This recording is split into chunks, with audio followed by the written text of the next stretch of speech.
here with 3 war heroes, and our goal here is for you guys out there to understand what some of our heroes here go through and how you can help them later. So these guys, I mean, these are all normal guys who've just been through extraordinary experiences. So post-traumatic stress disorder happens when someone goes through an extraordinary event that is a threat or a perceived threat to their own life. So one of the survivors of the tragic Fort Hood shootings in 2009, 7 gunshot wounds. 7 gunshot wounds, yes. So what's interesting about you is you've lived it.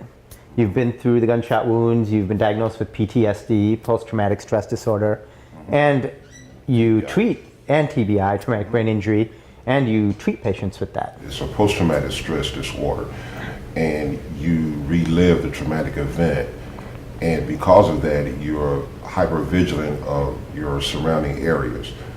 Primarily, you will avoid, i.e. going into a Walmart on a Saturday during the daytime. No, I avoid the time. I go to Walmart in the middle of the night so that I know there's less people there. War hero from Afghanistan, right? Iraq. Afghanistan. So we got 2 heroes here who you've been through 7 IED blasts, 7 improvised explosive devices. 17. Oh, I'm sorry. Wow. 17 the records. He holds the record, the most IEDs. A lot of people go through what you've been through, maybe not as many times, but and you've been diagnosed with PTSD, TBI. I was diagnosed with PTSD after my first tour in Iraq. And you don't even sleep at night anymore. You sleep how many hours a week?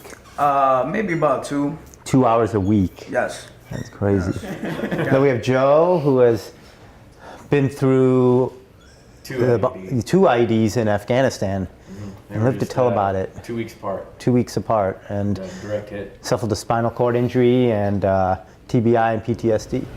TBI, typically we have issues with memory loss, short-term or long-term, and you have a tendency to get frustrated. You know, I could be talking, for an example, to my mother, and a couple minutes later, I repeat what I say. A couple minutes later, I repeat what I say. I'll call her back tomorrow, I repeat what I say. You know, and it will upset her.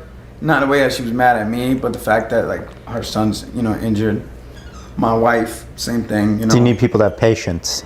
So, yes, the main thing with PTSD and TBI is if you have a loved one who has this type of an injury, you know, the best thing you can do is be patient.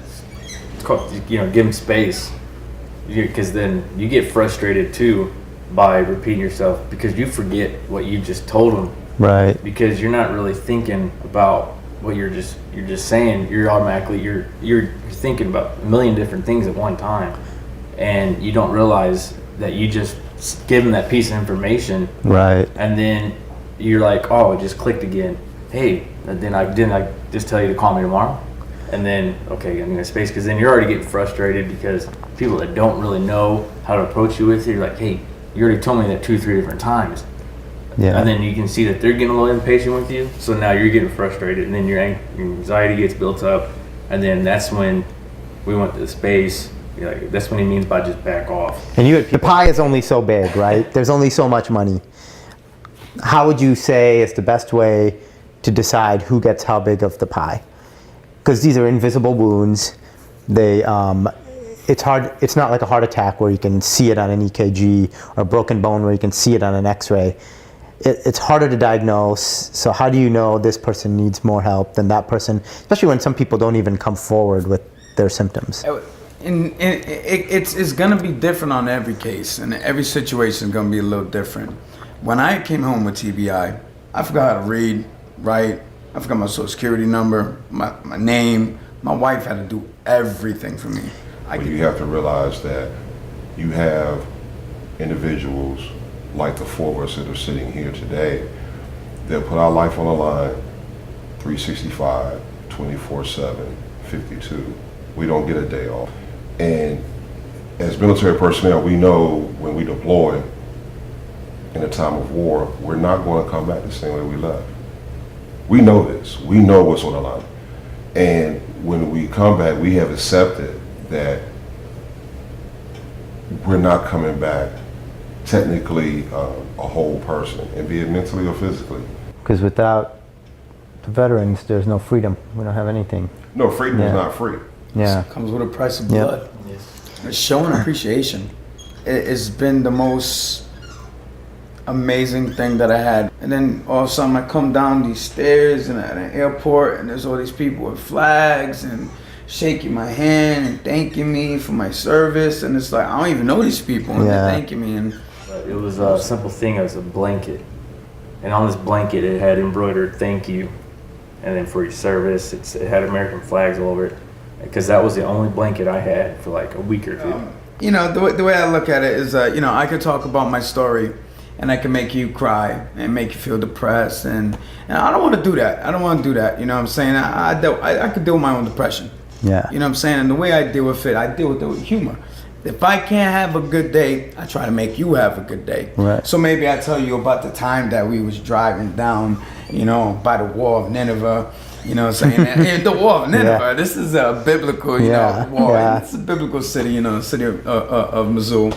You know, we're driving up and we got the buffalo in front and it pulls up to the wall of Nineveh and it sees something on the left where it wants to check and they're like, yo, we need cover on the right. So we ask them, we're like, you know, check the wall, check the other side of the wall so that we know it's clear so we can give you your cover. And they're like, oh, it's clear on the right. So we're like, okay. So as we start driving over on the right, remember this is the wall of Nineveh. Now I'm gunning in a Bradley vehicle. I got my lieutenant, my driver's in the vehicle, and all of a sudden as we pull over to the side, boom, an explosion. So hard that my turret gets turned around and it breaks. And then I got my hatches open and the pieces of the Nineveh wall is just literally falling in on me and my lieutenant. Now my lieutenant had made a joke a few times like, I want a piece of that Nineveh wall because I know it came out the Tigris River and it probably has fossils in it. So as it's falling on me. And you being the good soldier, you Yeah, of course, you know, and got I got jokes all the time, right? So I got these rocks falling on me. I noticed one of them has a shell in it. I pick it up and I'm like, LT, look, fossils. Then we got Joe here, who a lot of the time you're on a wheelchair, but you joke around and you walked that stage earlier today, or a couple days ago, like I've never seen. Yeah. So how do you keep your good attitude? What do you, after all you've been through? It's the Texan in me. The Texan in you? It was actually, I remember the first time I got blown up, we were on a patrol to go do a soft knock on a village. We were doing it with another platoon and we're coming on the backside. And we're listening, we got our CVCs on so we can talk to each other, and my LT, he's TCing, at V we're in. And he kept playing his rave music and I was just getting aggravated. I'm like, come on man, just let me put my iPod in, please. And he's just, So you're not a rave music guy? no. I was like, come on man, it's either country or rock and roll. That's all I want to hear. I'm like, I'm driving. Yeah. He's like, why can't I just play my music? And it's like, you're over there, you're doing your thing. So it's over here, and I'm like, fine, I'm getting mad. So I'm just driving, and I'm lead vehicle. So we're going through a wadi, which is a dried out riverbed, and he's on the radio, and we hear the other platoon. It's like, how far are you? And we're like, we're about maybe 400 meters. We see the village, and so he's like, all right, man, we need to get going. We're running late. And so we're sitting there, and I look at my gunner. I was like, do you see anything? He's like, nah, we're just talking back and forth over here in this rave music. And I'm just like, man, this is getting really old. And I was like, hey, I'm about to unplug it. It's right before I go to unplug my CVC. Boom! And so it's like, you know, in the movies, you hear that loud ring. Yeah, that's all I hear is loud ringing. I don't hear no more rave music. But, and all of a sudden there's dirt and there's smoke. I mean, there's debris everywhere. It's all coming down from the turret of the gunner. I don't even know where he's at the time. He's back. And then I hear this really loud, just, and I'm just getting mad. I throw my CVC off. I'm just, you gotta turn that music off. And the LT's like, dude, I unplugged that thing as soon as it went off. What are you talking about? Well, I was like, it's getting bad. He's like, well, maybe if you let off the throttle and turn it off, that whining would get off. The engine was still going, and I had my foot still on the gas. I was just, as soon as I guess, apparently when it went off, my first reaction was just keep gunning the vehicle and just keep going. So the whole time I had my foot on the gas and I was making that noise, and I was cussing everybody out in the vehicle because I still thought it was the rave music going on in the vehicle. So to this day, I don't like rave because of that, because IEDs. But Interesting. so that's the funny story about the first one. Yes, when I was being triaged on the ground, and my coworker, Captain Veronica Pacheco, she was triaging me, and she was doing a rapid assessment, doing a detailed assessment. So when you're doing your primary assessment, all your clothes, they come off. So here I am, laying on the ground, bleeding from the gunshot wounds, and Lieutenant, well, she was lieutenant then, she's captain now. She's very attractive, and she's from Puerto Rico. So she triaged me, and I said, LT, I said, you know I don't have any clothes on. And I said, you just got me hanging out in the breeze. So she grabs my ACU top, she throws it over me, and they already took my boots off. I'm telling her, hey, look, LT, there's nothing wrong with my feet, nothing wrong with my feet. All my injuries are upper body.